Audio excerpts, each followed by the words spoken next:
1999 po, hindi po ako nakapagtapos ng second year high school nung time na yun. Kunti na lang, last exam na lang sana. May dumating na yung parang youth leader. Isang bus po kami noon, mga young people po, mga underage kadalasan sa amin. 15 years old po ako, nagsusolicit kami. Akala ko nga yung remittance na 150 araw-araw nung 99, malaki na yun. First time yun. Pala, tag 800, 1,000, hindi pa pala sa kontento noon. Our beloved, Boss Mike, Severa.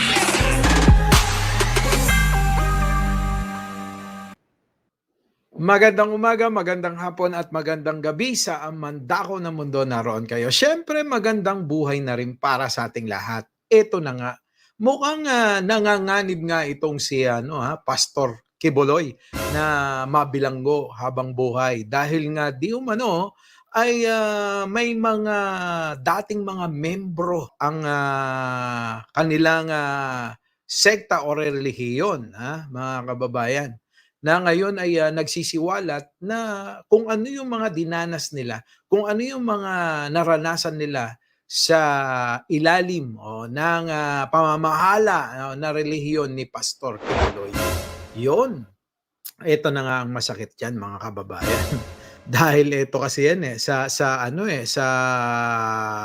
pagiging di umano'y bias nila sa pagbabalita na ngayon ay nauungkat nga, umingay. Alam niyo na, pag umiingay ang mga issue, naglalabasan yung mga galit, naglalabasan yung mga taong mga may sama ng loob na mga dinanas. So, ganyan lagi 'di ba? Ganyan lagi kapag may mga issue, tapos talagang iaano na nila yung pagkakataon na namin 'to para mailabas namin yung aming hinaing, yung aming sama ng loob, panahon na para makaganti, parang gano'n no? Anyway, mga boss, ang isa rito na nakakabahala ay dun sa sinasabi ng isa sa mga saksi o isa sa mga nagpapatotoo na di umano ang simbahan ni Pastor Kibuloy ay may mga anomalya.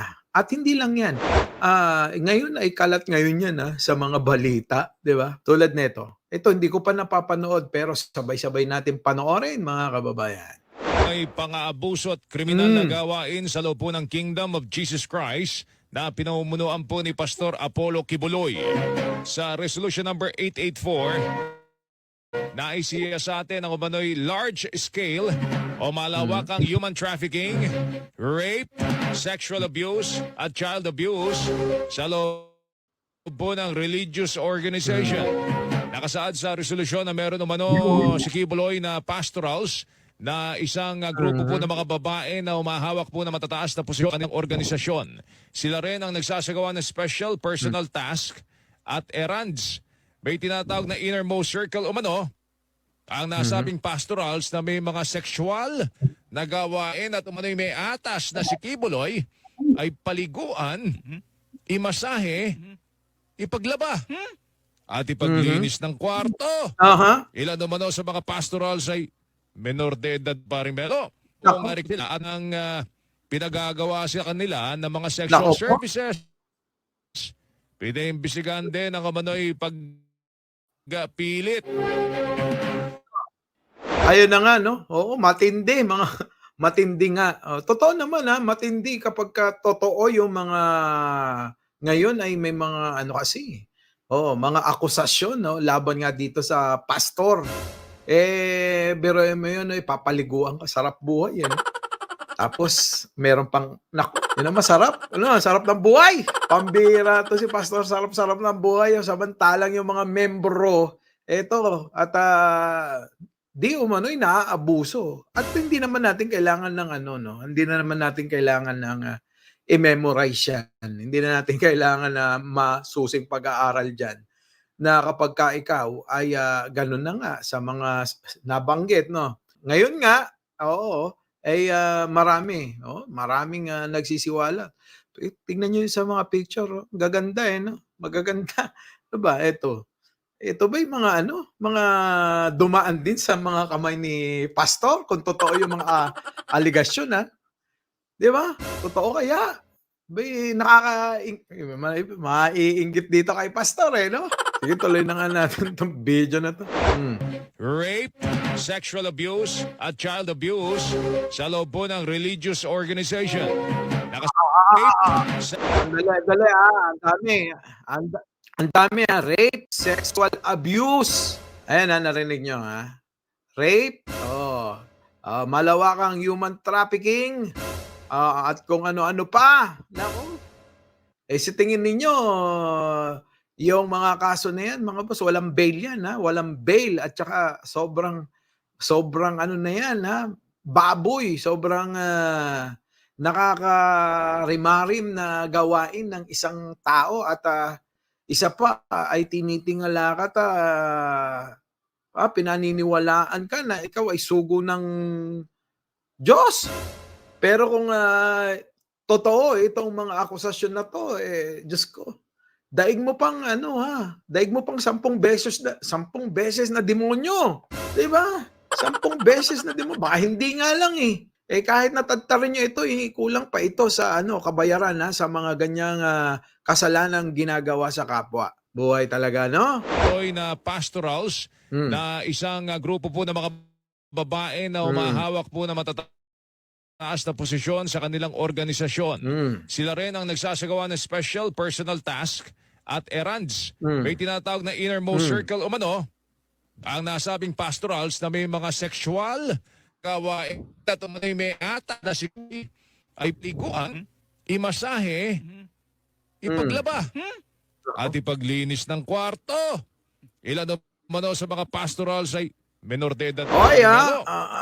At menor de edad pa Biruin mo, paliliguan ka, mamasahihin ka, ipaglalaba ka pa.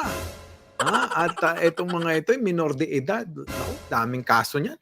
Sobrang daming kaso niyan. 'Di ba? Nako, pastor, alam nyo kasi sa mga probinsya, 'di ba? Marami kasing madaling malinlang ng mga ganitong mga klase kung totoo ito. Tulad nung 'di ba? Yung ano ba 'yon? Senior Aguila. 'Di ba? Ngayon nakakulong na yata.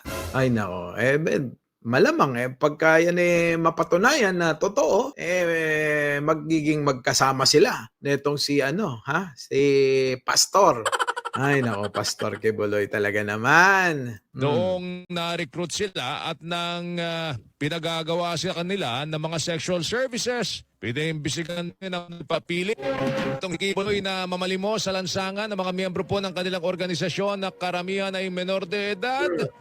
May nakausap din ng aking opisina. Oo, talaga. Pati mga yung mga karamihan ng menor de edad ay pinalilimos nila sa lansangan. Hindi kaya yung mga nakikita natin sa mga kalsada, sa mga lugar natin ng mga namamalimos, yung kaya yung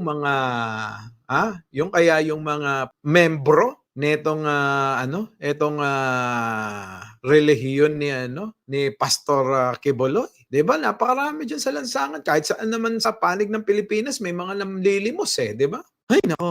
Tapos yung pala yun, 'di ba sindikato yun madalas yan sa mga palabas na nakikita natin na yung mga bata, 'di ba, ginagamit nila na manlilimos o kadalasan nga nagiging kawigaan natin pagka may mga nanlilimos na bata, wag daw bibigyan pagkat napupunta lang yan sa mga sindikato. Hindi kaya yung mga yun? Ng mga preacher na naglahad ng iba pang mga krimen ni Kibuloy. Paano siya yumaman at paano niya tinatago ang kanyang man. These patterns and practices are persisting as we speak and sustaining his other criminal activities. Hindi lang po sa Pilipinas ang mga krimeng ito, kundi sa iba't ibang bahagi ng mundo. Matindi Tinig po ni Senador Risa Hontiveros. Matindi daw, matindi. Matindi nga naman, 'di ba? Totoo namang matindi. Pero yung mga preachers nila ay sila na mismo yung naglalahad ng kung ano yung kanilang nasaksihan, kung ano yung nalalaman nila. Saan pa nga pupunta ito? Kung yan ay maitutulak talaga para magkaroon ng kaso. Kung totoo naman yan, bakit hindi nyo kasuhan? Bakit hindi nyo di ba, imbestigahan? Nang sa ganun, mapatunayan natin. Baka kasi mamaya magalit naman yung ibang mga membro na baka isipin sinisiraan nyo lang. O hindi naman din na lingid sa kaalaman ninyo. Siyempre, si Risa, yan ay, di ba? Yan ay kalaban sa politika ng dating Pangulong Duterte na best friend netong si Pastor Quiboloy. 'Di ba? Magbe-best friend talaga, no? Sabi nga nila alam nyo, sabihin mo kung sino yung kaibigan mo at sasabihin ko kung sino ka. 'Di ba?